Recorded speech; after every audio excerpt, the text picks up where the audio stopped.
A balança de pagamentos é um registro contábil que reflete as transações econômicas entre residentes e não residentes de um país em determinado período. Sobre a balança de pagamentos, analise as alternativas abaixo e assinale a correta. Vem comigo, família, porque balança de pagamentos é extremamente importante quando a gente está analisando a macroeconomia, os agregados econômicos. Quando a gente olha para a balança de pagamentos, ela dá algumas respostas para a gente, alguns indícios. E Lucas, que respostas são essas? As respostas que ela vai estar transmitindo é o seguinte: como é que está a relação do Brasil com os outros países, analisando de forma macroeconômica como que está sendo essa interação, em que nível que a gente está, beleza? Ela é composta por algumas contas. E o que a balança de pagamentos vai registrar? Vou deixar aqui no quadro. O que que ela vai registrar? Transações de bens e serviços, por isso que, só que de forma internacional no caso, né? Rendas, capital, vai ser os fluxos financeiros,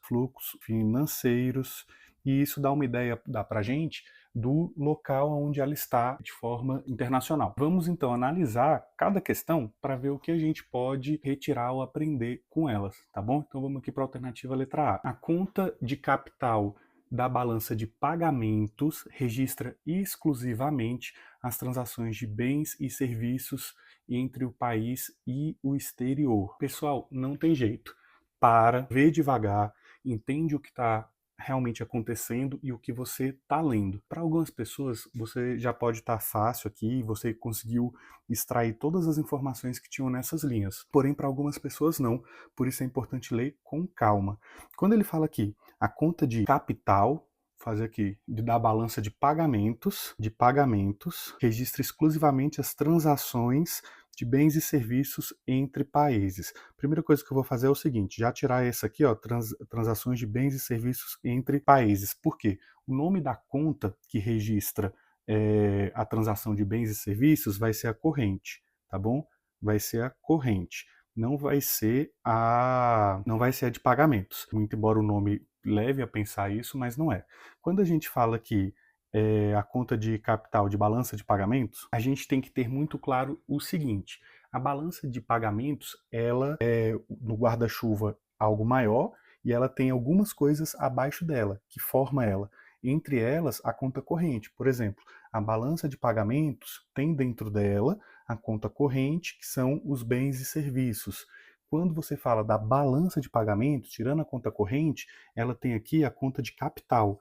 Mas o que é a conta de pagamentos? São transferências unilaterais, são doações, são direitos autorais, tá bom? Então, a conta de capital, ela é diferente da conta corrente. É como se fosse o seguinte: você tem a balança de pagamento aqui, e aí você vai ter a conta corrente aqui no caso, mais a de capital, mais e assim vai indo. E cada uma vai ter um fluxozinho dentro dela.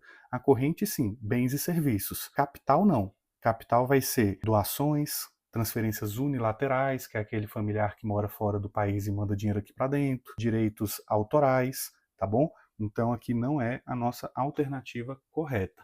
Letra B. O superávit na conta corrente da balança de pagamentos indica que o país exportou mais bens e serviços e rendas do que importou, contribuindo para a entrada líquida de divisas. Exatamente. O que acontece? A balança de pagamentos, como eu já apontei aqui em cima, tem caixinhas dentro da balança de pagamentos e essas caixinhas possuem itens específicos. Na conta corrente, que é a de bens e serviços, vai acontecer ali a situação de você exportar ou importar. Exportar é quando você pega um bem serviço brasileiro e manda para fora em troca do dinheiro lá fora. Então você que está produzindo valor. E a importação é o contrário. Você pega o nosso dinheiro e manda lá para fora e adquire um bem, um serviço que outra pessoa criou. Quando você exporta, ou seja, você vende mais do que você compra, a tendência é que você tenha um superávit, tá bom? Então aqui pelo menos uma coisa vai acontecer, um superávit na conta corrente, tá certo?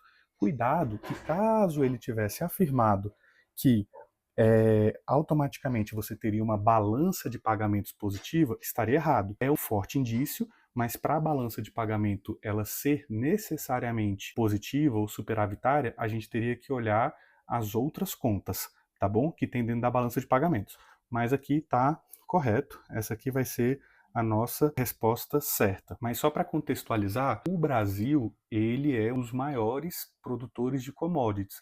Então, quando, por exemplo, a gente registra um superávit na balança de pagamentos, na conta corrente, porque a gente exportou mais ferro, soja, etc., do que a gente importou de produtos industrializados, está acontecendo ali um superávit na conta corrente, tá bom?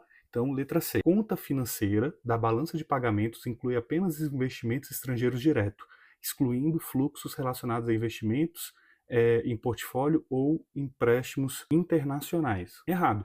Quando a gente está falando da conta financeira, que seria aqui ó, uma terceira caixa, que seria no caso aqui a financeira, ela não exclui os fluxos relacionados a investimento em portfólio de empréstimos internacionais, tá bom? Então, ele não exclui. Quando o fundo de investimento internacional investe aqui dentro do Brasil, em ativos brasileiros, ele entra sim dentro dessa caixinha aqui, dessa conta, que no caso seria a conta financeira. B. O déficit na balança de pagamentos ocorre quando a soma das contas correntes, capital e financeira é positiva, resultando em aumento das reservas internacionais. No caso aqui não. No caso vai acontecer superávit, tá bom? Superávit. Não vai ser déficit, beleza? Então a nossa alternativa correta vai ser a letra B.